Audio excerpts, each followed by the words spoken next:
जय हिंद दोस्तों, मैं जितेंद्र आप सभी का रिपब्लिकन क्लासेस में एक बार फिर से स्वागत करता हूं। आज के वीडियो में हम पढ़ेंगे उत्तर प्रदेश की जलवायु को। उत्तर प्रदेश की जलवायु को पढ़ने से पहले हम देख लेते हैं जलवायु से जुड़े हुए कुछ महत्वपूर्ण तथ्यों को। तो दोस्तों, अगर जलवायु की बात करें तो जलवायु को समझने के साथ साथ हमें उससे पहले समझना होगा मौसम को। तो सबसे पहले हम दोनों को एक साथ समझते हैं, मौसम को भी और जलवायु को, दोनों को एक साथ समझते हैं। तो बात करें हम अगर मौसम की, मौसम और जलवायु में क्या फ़र्क है। तो दोस्तों, सबसे पहली चीज़ तो इसमें ये याद रखना है, सबसे पहला पॉइंट, कि ये अल्पकाल की बात करता है, अल्प समय की, समय, और या काल की, यानी कि ये थोड़े समय की बात करता है, दिन प्रतिदिन की बात करता है। और ये दीर्घकालिक घटना है, दीर्घकालिक,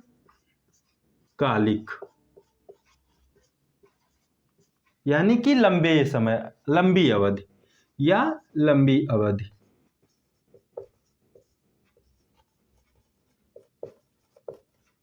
और बात करें इसकी कितनी लंबी अवधि, कितना दीर्घकाल, तो इसमें हम बात करते हैं 30 से ऊपर के सालों में, 30 से 32 साल, 35 साल, 40 साल, ऐसे। तो हम इसे देखते हैं एक मोटा मोटा जो एनसीईआरटी में भी दिया हुआ है, 30 से 35 साल के बीच का अध्ययन। और इसमें दिन प्रतिदिन की घटनाएं होती हैं। क्या दोस्तों? दिन प्रतिदिन की घटनाएं, या 1 से 7 दिन भी कह सकते हैं। तो दोस्तों, हमने सबसे पहले मौसम और जलवायु में ये देखा कि ये थोड़े समय के बारे में बात करता है, ये दीर्घकाल की बात करता है। तो अब ये बात किस चीज़ की करता है, इसकी बात करें तो दोस्तों, मौसम दिन प्रतिदिन वायुमंडलीय दशाएं हैं। मौसम किसे कहते हैं, अगर परिभाषा देखें तो ये दिन प्रतिदिन की किसी स्थान विशेष में, अगर इसकी परिभाषा की बात करें तो किसी स्थान विशेष की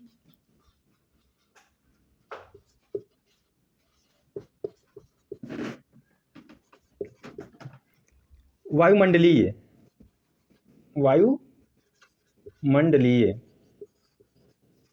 दशाओं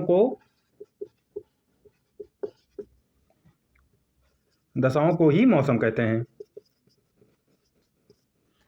अब दोस्तों, बात करें ये वायुमंडलीय दशाएं क्या हैं। तो वायुमंडलीय दशाओं की बात करें तो वायुमंडलीय दशाओं में आ जाता है हमारा तापमान, वायुदाब,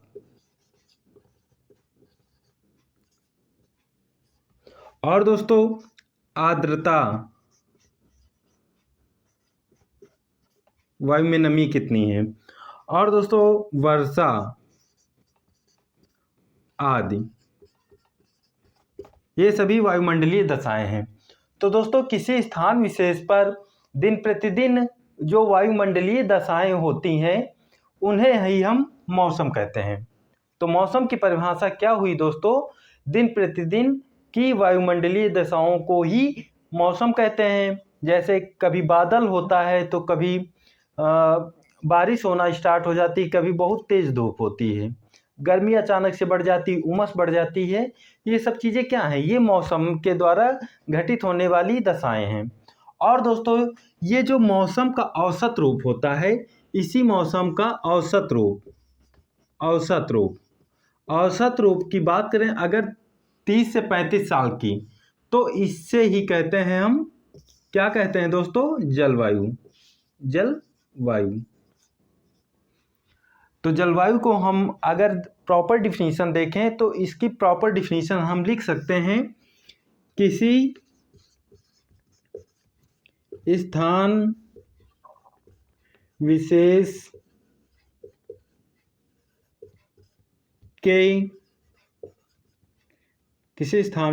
के लंबे समय, किसी स्थान विशेष में लंबी अवधि के दौरान मौसमीय दशाएं या वायुमंडलीय दशाएं वायुमंडलीय दशाएं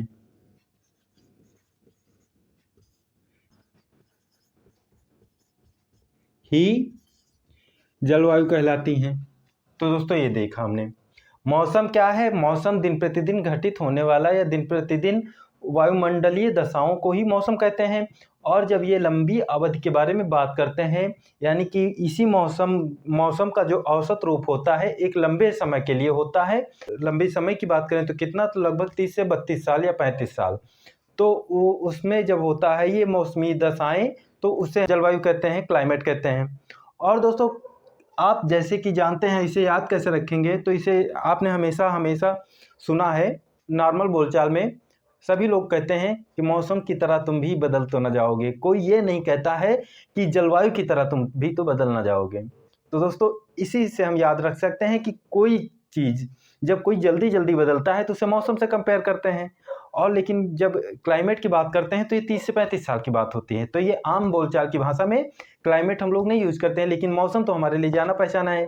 किसी के लिए अच्छा मौसम हो सकता है तो किसी के लिए बेकार भी मौसम हो सकता है।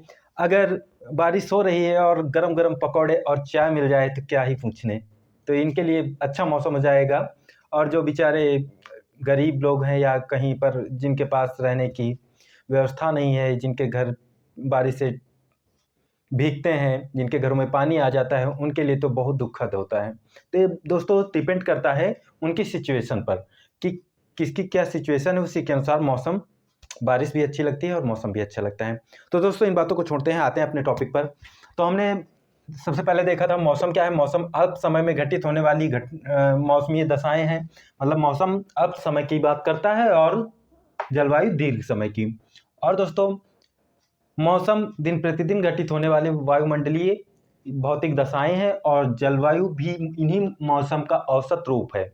जब दोस्तों हम देखते हैं कि मौसम जो होता है वो सुबह हो सकता है बारिश हो, दोपहर में धूप खुल जाए, फिर शाम को बारिश हो जाए, या बहुत ही ज़्यादा गर्मी हो जाए और अचानक से ठंड बढ़ जाए। तो ये दोस्तों मौसमी दशाएं हैं, मौसम के अंतर्गत इनको कहेंगे। और जब ये कम समय की बात करते हैं, दिन प्रतिदिन या एक हफ्ते में बात करते हैं।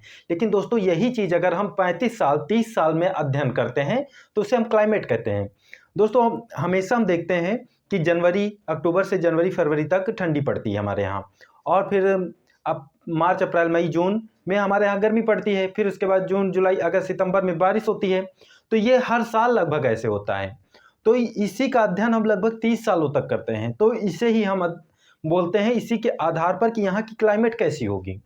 तो जब किसी स्थान विशेष की 30 से 35 सालों तक अध्ययन किया जाता है तो वहाँ की जलवायु को निर्धारण किया जा सकता है, अनुमान किया जा सकता है कि यहाँ पर इस महीने में गर्मी होगी, इस महीने में ठंडी होगी। तो यही है हमारी क्लाइमेट। तो दोस्तों अब हम बात करते हैं इसमें कि जलवायु को कौन कौन प्रभावित करता है, जलवायु को प्रभावित करने वाले कारक कौन से हैं। तो जलवायु को प्रभावित करने वाले कारकों में बात करें दोस्तों, तो तापमान पहला क्या होगा, तापमान, वहाँ का ताप कैसा है। तो दोस्तों ताप कैसे निर्धारित होगा, तो ये दोस्तों अक्षांश पर डिपेंड करता है। एक कॉन्सेप्ट समझ लेते हैं थोड़ा सा कि ये हमारी पृथ्वी है। क्या है दोस्तों, पृथ्वी। और पृथ्वी में जो पृथ्वी को दो बराबर भागों में बांटती है उसे हम 0 डिग्री अक्षांश कहते हैं। और इसे ही दोस्तों इक्वेटर के नाम से जानते हैं, हिंदी में विषुवत रेखा के नाम से जानते हैं। इससे ऊपर के क्षेत्र को उत्तरी गोलार्ध, इससे नीचे के क्षेत्र को दक्षिणी गोलार्ध कहते हैं। तो दोस्तों यहाँ पर एक और रेखा होती है जिसे हम कहते हैं कर्क रेखा, कर्क रेखा। और दोस्तों कर्क रेखा का जो अक्षांश है वो 23 डिग्री और हाफ है, यानी कि 23.5 डिग्री। और इधर भी होती है उसी प्रकार एक 23.5 डिग्री पर मकर रेखा। कौन सी दोस्तों, मकर रेखा। तो दोस्तों जो सूर्य की लंबवत किरणें पड़ती हैं वो इन्हीं क्षेत्रों में पड़ती हैं, और इसी क्षेत्र को हम जानते हैं उष्ण कटिबंधीय क्षेत्र के नाम से, उष्ण कटिबंधीय क्षेत्र के नाम से। ये हम क्यों बता रहे हैं अभी आपको समझ में आएगा जब हम आगे बढ़ेंगे, तो इसे इतना समझ लीजिए। तो दोस्तों अब हम ने इसको इतना समझ लिया कि सबसे ज़्यादा जो गर्मी होती है वो विषुवतीय क्षेत्र में होती है, और यहाँ से जब सूर्य यहाँ आता है तो यहाँ भारत में उत्तर प्रदेश में गर्मी होती है, और सूर्य यहाँ पर जून में आता है। कब दोस्तों? जून में। और इधर भी जब सूर्य जाता है तो इधर भी गर्मी पड़ती है। तो अगर हम बात करें कि भारत में गर्मी कब पड़ेगी, तो दोस्तों सबसे अधिक गर्मी जून में पड़ती है, और सबसे बड़ा दिन भी 21 जून को होता है। और दोस्तों बात कर लेते हैं जलवायु को प्रभावित करने वाले कारकों के बारे में। तो दोस्तों किसी स्थान पर जो जलवायु होती है उसको प्रभावित करने वाले जो कारक हैं उन्हें हम याद कर सकते हैं इस ट्रिक के माध्यम से। लैंड फॉर्म,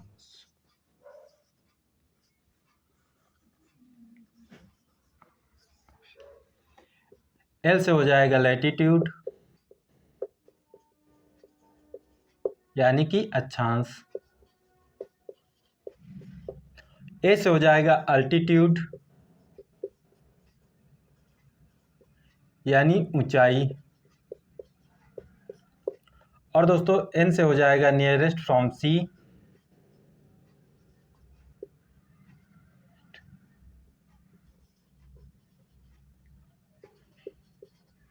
अर्थात दोस्तों समुद्र से दूरी, समुद्र से दूरी। डी से हो जाएगा दोस्तों डायरेक्शन ऑफ विंड,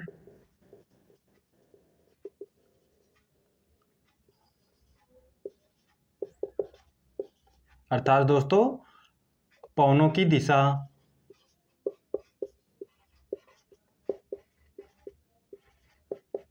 और दोस्तों एफ से हो जाएगा फॉरेस्ट, अर्थात दोस्तों वन। ओ से हो जाएगा ओशियन करंट यानी समुद्री धाराएं।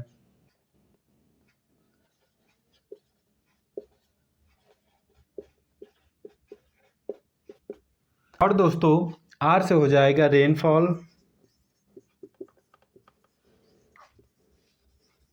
यानी वर्षा, और दोस्तों एम से हो जाएगा माउंटेन, अर्थात दोस्तों पर्वत, और दोस्तों एस से हो जाएगा सॉइल, सॉइल यानी कि मृदा। तो दोस्तों किसी भी स्थान पर जो वहाँ की क्लाइमेट होती है उसको प्रभावित करने वाले ये कारक हैं। अब इन्हें हम समझ लेते हैं। जैसे कि सबसे पहला है अक्षांश। अक्षांश दोस्तों हम जानते हैं 0 डिग्री पर इससे जो नज़दीक क्षेत्र होंगे वहाँ पर गर्मी अधिक होगी, वहाँ पर ताप ज़्यादा होगा, क्योंकि दोस्तों सूर्य की जो किरणें होती हैं वो डायरेक्ट यहाँ पर इस क्षेत्र में पड़ती हैं, तो यहाँ पर गर्मी अधिक होती। और दोस्तों जैसे जैसे हम विषुवत रेखा से ध्रुवों की तरफ बढ़ते जाएंगे वैसे वैसे तापमान में कमी आएगी, जिसकी वजह से वहाँ पर गर्मी कम पड़ेगी। तो दोस्तों ये एक कारक हो गया वहाँ की जलवायु को प्रभावित करने का। तो पहला कारक हमारा अक्षांश हो गया कि उसकी जिस अक्षांश के अनुसार वहाँ पर गर्मी और जाड़े का निर्धारण होता है। फिर दूसरी बात आती है दोस्तों ऊंचाई, एल्टीट्यूड। एल्टीट्यूड दोस्तों हम जानते हैं कि जैसे जैसे हम ऊंचाई पर बढ़ते हैं वैसे वैसे तापमान में कमी आती है, तो ये भी जलवायु को प्रभावित करता है। और फिर उसके बाद दोस्तों समुद्र से दूरी। दोस्तों अगर देखेंगे जो समुद्र से लैंड की दूरी होगी वो कितनी अगर अधिक दूरी होगी तो दूरी होने की वजह से यहाँ पर आर्द्रता कम होगी, और जो नियरेस्ट फ्रॉम सी होंगे यानी कि समुद्र के नज़दीक होंगे वहाँ पर जो आर्द्रता होगी, नमी होगी वायु में, वो अधिक होगी। तो इस प्रकार ये हम समुद्र से दूरी भी उस स्थान के क्लाइमेट को प्रभावित करती है। और दोस्तों पवनों की दिशा भी वहाँ की क्लाइमेट को प्रभावित करती है। पवनों की दिशा किस प्रकार से करती है? तो दोस्तों अगर समुद्र से स्थल की ओर हवाएं चलेंगी तो दोस्तों समुद्र के ऊपर हवाएं जो चलती हैं वो वहाँ समुद्र से आर्द्रता ग्रहण करती हैं, जो कि आकर स्थल खंड पर वर्षण करती हैं, और इस प्रकार से वहाँ पर आर्द्रता नमी बनाकर रखती हैं। तो इस प्रकार से वहाँ की क्लाइमेट को ये प्रभावित करती हैं। और उसी प्रकार से दोस्तों वन भी प्रभावित करते हैं। जहाँ पर अधिक वन होंगे वहाँ पर वर्षा भी होगी और भूस्खलन भी कम होगा। और दोस्तों मृदा अपरदन भी कम होगा और वहाँ पर जो जल की मात्रा है वो सही रहेगी और वहाँ की वायु भी अच्छी रहेगी, शुद्ध रहेगी। और दोस्तों ओशन करंट की बात करें तो ये भी किसी भी स्थान विशेष की जलवायु को प्रभावित करती हैं।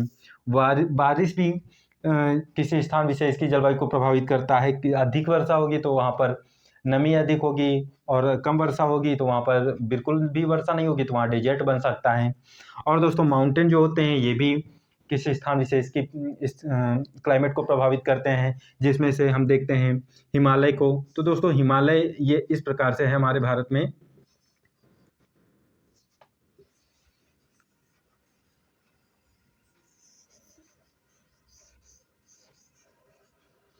ये हमारा भारत है। तो जो बंगाल की खाड़ी से मानसून उठता है वो आके इधर हिमालय से टकराता है और दोस्तों हिमालय से टकराता है तो इधर ही ये वापस टकराकर फिर इस क्षेत्र में वर्षा करता है। और दोस्तों ये हिमालय पर्वत जो है वो किस प्रकार से क्लाइमेट को प्रभावित करते हैं, तो दोस्तों हमारा जो भारत है उसकी अवस्थिति कुछ इस प्रकार है। वो अक्षांशीय दृष्टि से उपोष्ण यानी कि शीतोष्ण कटिबंधीय क्षेत्र में पाया जाता है। तो इस अकॉर्डिंग यहाँ की जो जलवायु होनी चाहिए थी वो शीतोष्ण होनी चाहिए थी, परंतु दोस्तों यहाँ पर उष्ण कटिबंधीय जलवायु पाई जाती है। तो दोस्तों इसी वजह से होती है। जो हिमालय है ये ध्रुवों की तरफ से जो साइबेरिया से हवाएं आती हैं, पवनें आती हैं, ठंडी हवाएं आती हैं, उनको भारत में प्रवेश होने नहीं देता है, जिनकी वजह से यहाँ पर उतनी ठंडी नहीं हो पाती है जितनी होनी चाहिए इसके अक्षांश के अनुसार। तो दोस्तों हमने ये भी देख लिया। और दोस्तों मृदा वहाँ की कैसी है, मृदा में नमी कितनी है, शुष्क है या आर्द्र है, ये भी इस प्रकार से वहाँ की ये सब चीज़ें, ये सारे कारक जो हैं किसी स्थान विशेष की जलवायु को प्रभावित करते हैं। अब बात कर लेंगे हम दोस्तों उत्तर प्रदेश की जलवायु के बारे में। तो उत्तर प्रदेश की जो जलवायु है दोस्तों वो उष्ण कटिबंधीय मानसूनी जलवायु है। कौन सी दोस्तों? उपोष्ण कटिबंधीय है, उपोष्ण मानसूनी जलवायु है। या दोस्तों इसी को हम शीतोष्ण समशीतोष्ण कटिबंधीय जलवायु के नाम से भी जानते हैं। तो सबसे पहले उत्तर प्रदेश की जलवायु की बात करें तो दोस्तों हम सबसे पहले इसको कहेंगे समशीतोष्ण कटिबंधीय एवं मानसूनी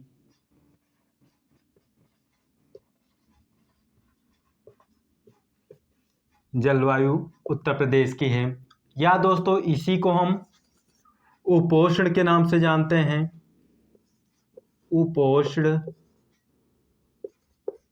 उपोष्ण मानसूनी जलवायु। या दोस्तों इसे ही उष्ण कटिबंधीय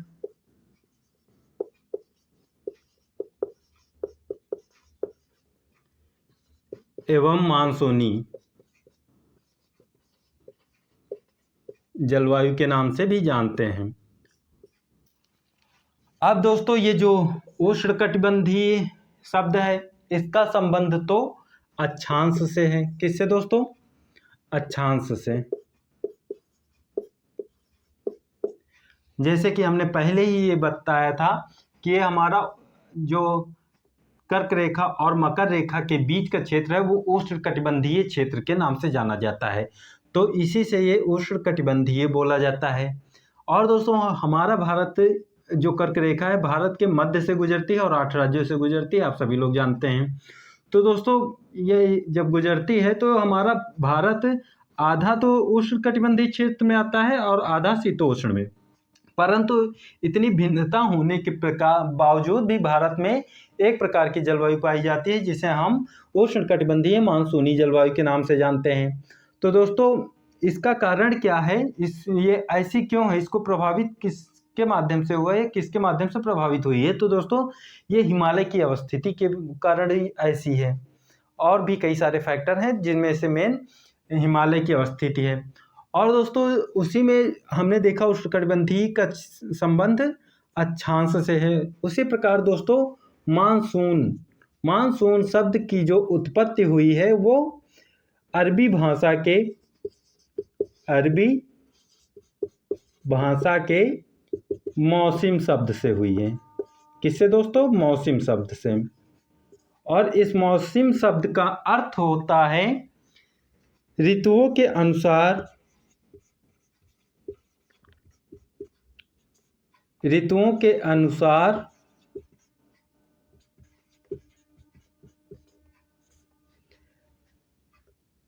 पवनों की दिशा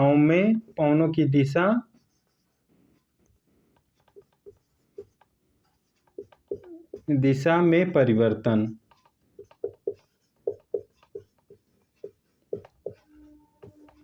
अर्थात दोस्तों ये जो मानसूनी जिसे हम कहते हैं, ये एक प्रकार की पवन है। क्या है दोस्तों? पवन है। और ये कैसी पवन है? तो ये दोस्तों ऋतुओं के अनुसार अपनी दिशा उलट लेती है, परिवर्तित कर लेती है। ऋतु परिवर्तन के साथ इसकी दिशा भी परिवर्तित हो जाती है, तो इसे ही हम मानसून कहते हैं।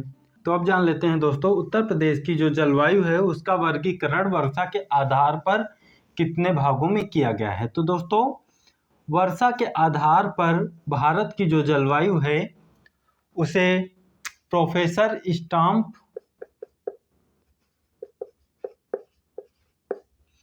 और डॉक्टर सैयद काजी अहमद, तो हम काजी लिख देते हैं, डॉक्टर काजी के अनुसार जो भारत की जलवायु है उसे दो भागों में वर्गीकृत किया गया है। पहला दोस्तों जो वर्षा के आधार पर है, वर्षा के आधार पर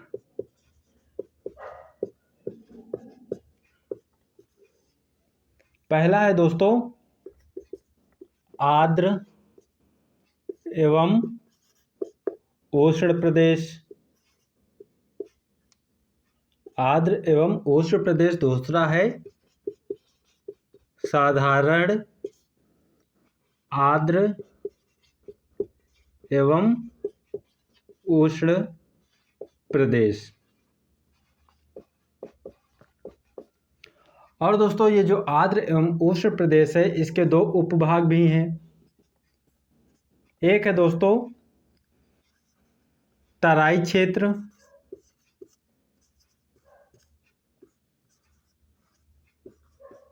पहला है दोस्तों तराई क्षेत्र और दूसरा है पूर्वी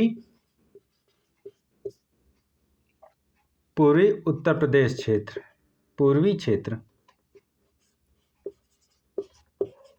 उत्तर प्रदेश की बात हो रही तो उत्तर प्रदेश का ही पूर्वी क्षेत्र। और दोस्तों ये जो तराई क्षेत्र है यहाँ पर जो औसत वर्षा है साल भर की वो 120 से 150 सेंटीमीटर होती है। और ये अगर अधिकतम वर्षा की बात करें तो 120 से 180 सेंटीमीटर होती है। और दोस्तों जो पूर्वी है यहाँ पर जो वर्षा होती है वो 100 से 120 होती है, 100 से 120 होती है। और दोस्तों अगर इस साधारण आर्द्र एवं उष्ण प्रदेश की बात करें तो यहाँ पर जो वर्षा होती है वो 80 से 100 सेंटीमीटर होती है। तो क्या क्या हमने देखा, वर्षा के आधार पर जो प्रदेश की जलवायु है उसे हम दो भागों में बांटते हैं, आर्द्र एवं उष्ण, और दूसरा साधारण आर्द्र एवं उष्ण प्रदेश। और आर्द्र एवं उष्ण प्रदेश जो पहला है इसे हम दो भागों में फिर बांटते हैं, तराई क्षेत्र और पूर्वी क्षेत्र। तराई क्षेत्र में जो वर्षा होती है वो औसतन 120 सेंटीमीटर से 150 सेंटीमीटर होती है और न्यूनतम 120 अधिकतम 180 होती है। और पूर्वी क्षेत्र में 100 से 120 सेंटीमीटर वर्षा होती है। और साधारण आर्द्र एवं उष्ण प्रदेश में 80 से 100 सेंटीमीटर तक वर्षा होती है। और दोस्तों ये जो तराई क्षेत्र है इसमें जो शामिल हैं वो हैं मुरादाबाद, पीलीभीत, रामपुर, बिजनौर, ये जो ऊपर के क्षेत्र हैं, महाराजगंज, सिद्धार्थनगर, ये सारे ज़िले आते हैं उत्तर प्रदेश के। अब बात करते हैं दोस्तों उत्तर प्रदेश में पाई जाने वाली ऋतुओं की। तो दोस्तों उत्तर प्रदेश में जो ऋतुएं पाई जाती हैं या भारत में जो ऋतुएं पाई जाती हैं वो 3 प्रकार की ऋतुएं पाई जाती हैं। कौन कौन सी ऋतुएं दोस्तों? तो शीत ऋतु, शीत ऋतु यानी जाड़ा, और दूसरा दोस्तों ग्रीष्म ऋतु, और तीसरी दोस्तों वर्षा ऋतु रेनी सीजन। विंटर यानी कि शीत ऋतु, समर यानी कि ग्रीष्म ऋतु, नेक्स्ट रेनी सीजन यानी कि वर्षा ऋतु। ये 3 प्रकार की ऋतुएं पाई जाती हैं। तो इसमें सबसे पहले हम समझते हैं शीत ऋतु को। तो शीत ऋतु की बात करें तो दोस्तों ये अक्टूबर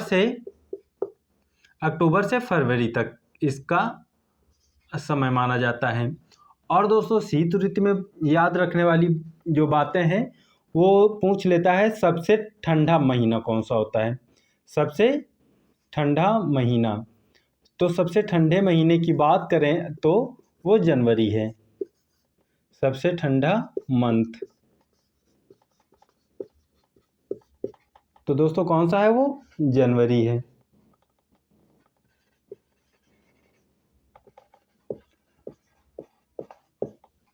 और दोस्तों शीत ऋतु में हम अगर विषुवत रेखा से ध्रुवों की तरफ यानी कि ऊपर की ओर बढ़ेंगे तो क्या होगा दोस्तों?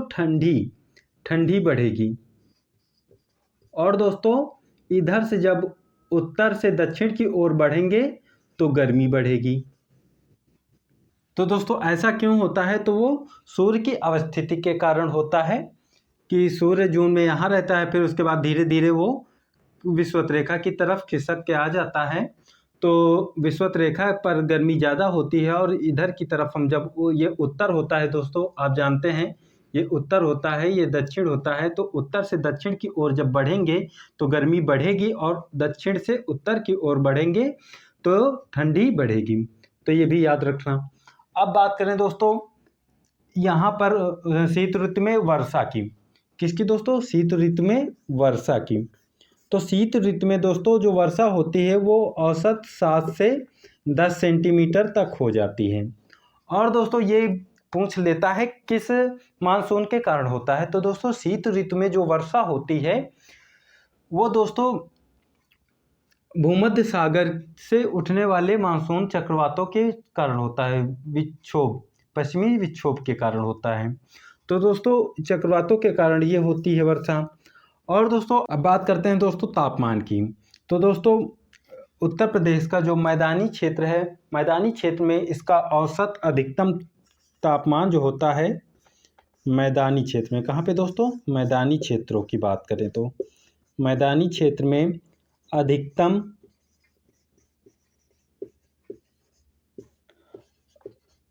औसत तापमान की बात करें तो वो 27.2 डिग्री सेल्सियस होता है। और दोस्तों दक्षिण पठारी भाग में बात करें, दक्षिण पठारी भाग की बात करें तो अधिकतम औसत तापमान की बात करें तो ये 28.3 डिग्री सेल्सियस तक होता है, 28.3 डिग्री सेल्सियस तक होता है। और दोस्तों न्यूनतम की बात करें, न्यूनतम औसत तापमान की बात करें तो ये होता है दोस्तों 13.3 डिग्री सेल्सियस तक होता है। और दोस्तों अगर ये बात करें पश्चिमी पर्वतीय क्षेत्र में, जो उत्तर प्रदेश का पश्चिमी क्षेत्र है, वहाँ पर न्यूनतम तापमान 10 डिग्री सेल्सियस तक चला जाता है, न्यूनतम तापमान। तो दोस्तों हमने देखा मैदानी क्षेत्रों में अधिकतम औसत तापमान जो होता है उत्तर प्रदेश का वो 27.2 डिग्री सेल्सियस तक होता है। और दक्षिण पठारी भाग में जो औसत अधिकतम तापमान होता है वो 28.3 डिग्री सेल्सियस तक होता है। फिर उसके बाद दोस्तों जो पश्चिमी उत्तर प्रदेश है, पर्वतीय क्षेत्र है, वहाँ पर इसका न्यूनतम जो तापमान है वो 10 डिग्री सेल्सियस तक चला जाता है। अब बात करें दोस्तों नेक्स्ट में हम बात करेंगे अब दोस्तों। और दोस्तों एक चीज़ और याद रखना, जो वर्षा होती है शीत ऋतु में पश्चिमी विक्षोभ के कारण, वो रबी की फसल के लिए बहुत ही लाभदायक होती है। रबी की फसल में क्या क्या आता है ये दोस्तों आप लोग बताएंगे। वैसे 2 फसलें तो मुख्य हैं, गेहूं और जौ, और अन्य जो फसलें हैं उन्हें आप बताएंगे। अब बात करें दोस्तों ग्रीष्म ऋतु की। किसकी दोस्तों? ग्रीष्म ऋतु की। ग्रीष्म ऋतु की बात करते हैं। ग्रीष्म ऋतु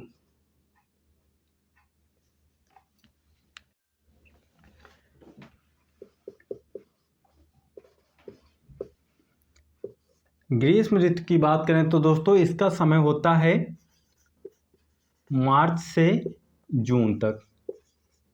मार्च से जून तक। और दोस्तों यहाँ से एक क्वेश्चन कई बार पूछा जाता है कि सर्वाधिक गर्मी किस जिले में पड़ती है। तो दोस्तों ग्रीष्म ऋतु में सबसे ज़्यादा गर्मी जो पड़ती है वो झांसी और आगरा उत्तर प्रदेश के 2 जिले हैं जहाँ पर सर्वाधिक गर्मी पड़ती है। और न्यूनतम गर्मी बरेली में पड़ती है। कहाँ पे दोस्तों? बरेली में। तो ये पॉइंट याद रखना। ये कहाँ क्या है दोस्तों? सर्वाधिक गर्मी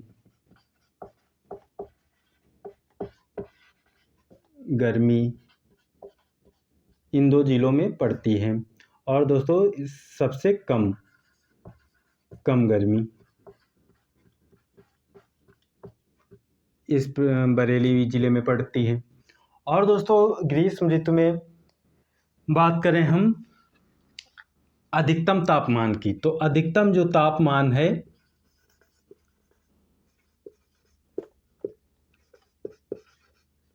अधिकतम तापमान 47 डिग्री सेल्सियस तक जाता है। 47 डिग्री सेल्सियस तक ग्रीष्म ऋतु में तापमान इसका जाता है। और दोस्तों अगर औसत तापमान की बात करें, तो 36 डिग्री सेल्सियस से 39 डिग्री सेल्सियस तक रहता है। और न्यूनतम तापमान की बात करें, अधिकतम औसत तापमान, और अब हम बात करेंगे न्यूनतम तापमान की बात करें तो न्यूनतम तापमान दोस्तों 21 डिग्री सेल्सियस से 23 डिग्री सेल्सियस तक आता है। अधिकतम तापमान 47 डिग्री सेल्सियस और अधिकतम औसत तापमान 36 से 39, न्यूनतम औसत तापमान 21 से 23। और दोस्तों जो बुंदेलखंडीय जिले हैं वहाँ पर दोस्तों प्रदेश के सबसे ज़्यादा गर्मी महसूस की जाती है। और ये क्यों होता है दोस्तों? तो हमारा जो उत्तर प्रदेश है उसकी अवस्थिति कुछ इस प्रकार है यहाँ पर। तो दोस्तों ये कर्क रेखा है और कर्क रेखा पर सूर्य लंबवत चमकता है, यानी कर्क रेखा के सीधे ऊपर जब सूर्य जून के महीने में होता है तो दोस्तों यहाँ से नज़दीक वाले जो ज़िले हैं जैसे आगरा, झांसी, प्रयागराज, चित्रकूट, महोबा, अन्य जो ये कर्क रेखा के नज़दीक हैं यहाँ पर गर्मी सर्वाधिक होती है। और ये क्यों होती है? कर्क रेखा की नज़दीकता की वजह से होती है। और दोस्तों अब बात करें दोस्तों ग्रीष्म ऋतु में एक पवन चलती है जिसे हम लू के नाम से जानते हैं और वो 10 से 5 बजे के बीच में चलती है और ये अत्यंत शुष्क होती है जो शरीर को झुलसा देती है लू। और दोस्तों कभी कभी इसी लू में समुद्री जलधाराएं भी मिल जाती हैं, समुद्री धारा भी मिल जाती है। और जब ये समुद्री धारा भी मिल जाती हैं, समुद्री पवनें भी मिल जाती हैं तो दोस्तों 100 से 120 किलोमीटर प्रति घंटा की रफ्तार से धूल भरी आंधियाँ चलती हैं जिन्हें हम तूफान के नाम से जानते हैं। तो ये भी पॉइंट याद रखना कि जो दोपहर के समय आंधी चलती है या हवा चलती है और ग्रीष्म ऋतु में चलती है उसे किस नाम से जानते हैं? तो उसे हम लू के नाम से जानते हैं। अब बात करें दोस्तों वर्षा ऋतु की। किसकी दोस्तों? वर्षा ऋतु की। वर्षा ऋतु की बात करें दोस्तों तो इसका जो समय है वो जून के लास्ट सप्ताह से अक्टूबर तक। और दोस्तों वर्षा ऋतु में और एक पॉइंट याद रखना कि सबसे अधिक वर्षा जो होती है, सबसे अधिक वर्षा होती है किस जिले में? तो सबसे अधिक वर्षा गोरखपुर जिले में होती है। कहाँ पे दोस्तों? गोरखपुर जिले में। और सबसे कम वर्षा जो होती है वो मथुरा में होती है। कहाँ पे दोस्तों? मथुरा में होती है। मथुरा में 54 सेंटीमीटर तक होती है। और दोस्तों गोरखपुर में जो होती है वो 184.3 सेंटीमीटर तक होती है, या 4। और दोस्तों अब बात करें वर्षा ऋतु में सर्वाधिक वर्षा किस महीने में होती है? तो सर्वाधिक वर्षा जुलाई और सितंबर, जुलाई का सितंबर में होती है। अब बात करें दोस्तों गोरखपुर में ही अधिक वर्षा क्यों होती है? तो दोस्तों हम जानते हैं ये हमारा भारत की अवस्थिति है कुछ इस प्रकार। तो ये जो बंगाल की खाड़ी है यहाँ से, और यहाँ पे हिमालय है दोस्तों। तो ये जो बंगाल और उत्तर प्रदेश की अवस्थिति कुछ इस प्रकार है। तो यहाँ से जो दक्षिण पश्चिमी मानसून उठता है वो जाता है और हिमालय से टकराता है। तो सबसे पहले इधर ये पश्चिम बंगाल बिहार होते हुए उत्तर प्रदेश में प्रवेश करता है। तो गोरखपुर जिला कुछ इस जगह पर है। तो यहाँ से हिमालय के टकराने के बाद अधिक वर्षा इसी क्षेत्र में करता है, और उसके बाद फिर आगे धीरे धीरे इसकी वर्षा की मात्रा कम होती जाती है। इसी वजह से इस क्षेत्र में गोरखपुर की अवस्थिति होने के कारण ये जो बंगाल की खाड़ी से मानसून जाता है, इसी के कारण यहाँ पर सर्वाधिक वर्षा होती है। और दोस्तों अब बात करें औसत अधिकतम तापमान की। तो वर्षा ऋतु में अधिकतम औसत तापमान जो है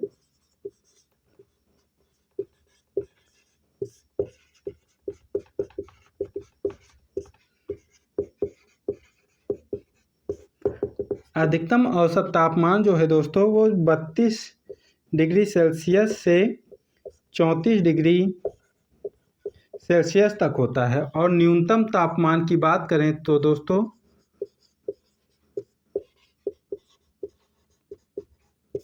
न्यूनतम तापमान की औसत तापमान की बात करें दोस्तों तो होता है 25 डिग्री सेल्सियस तक।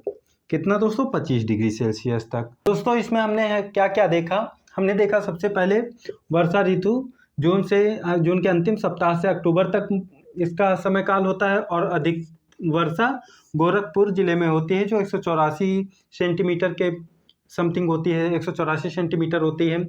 और सबसे कम वर्षा मथुरा में होती है जो 54 सेंटीमीटर होती है।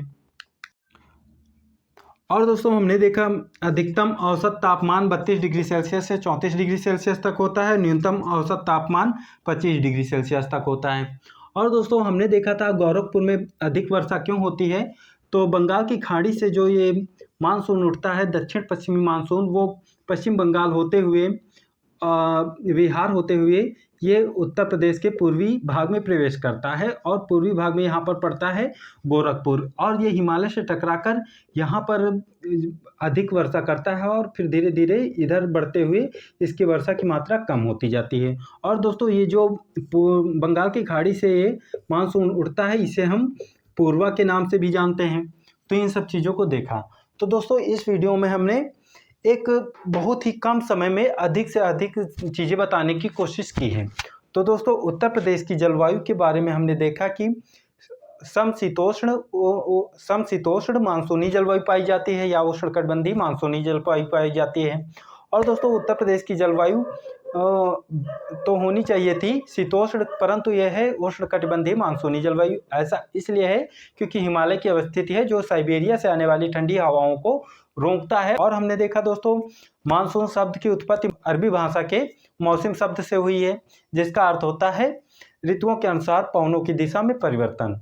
अर्थात दोस्तों मानसून एक प्रकार की पवन है जो ऋतुओं के अनुसार अपनी दिशा को उलट लेती है, परिवर्तित कर लेती है। दोस्तों हमने देखा जो बंगाल की खाड़ी से मानसून उठता है दक्षिण पश्चिमी मानसून, वो उत्तर प्रदेश के गोरखपुर जिले में अधिक वर्षा कराता है। और दोस्तों सर्वाधिक वर्षा वाला जो जिला है वो गोरखपुर है, जहाँ पे 184 सेंटीमीटर वर्षा होती है। और सर्वाधिक कम वर्षा वाला जिला मथुरा है, जहाँ पर 54 सेंटीमीटर वर्षा होती है। तो इन सब चीज़ों को देखा हमने उत्तर प्रदेश की जलवायु से कम से कम समय में अधिक से अधिक चीज़ें देखने की कोशिश की है। तो दोस्तों अगर ये वीडियो आपको पसंद आया हो तो इसे लाइक करें, शेयर करें और सब्सक्राइब करें। और दोस्तों नेक्स्ट वीडियो में हम बात करेंगे उत्तर प्रदेश की मृदा के बारे में। और दोस्तों हम कोशिश करेंगे कि जैसे कि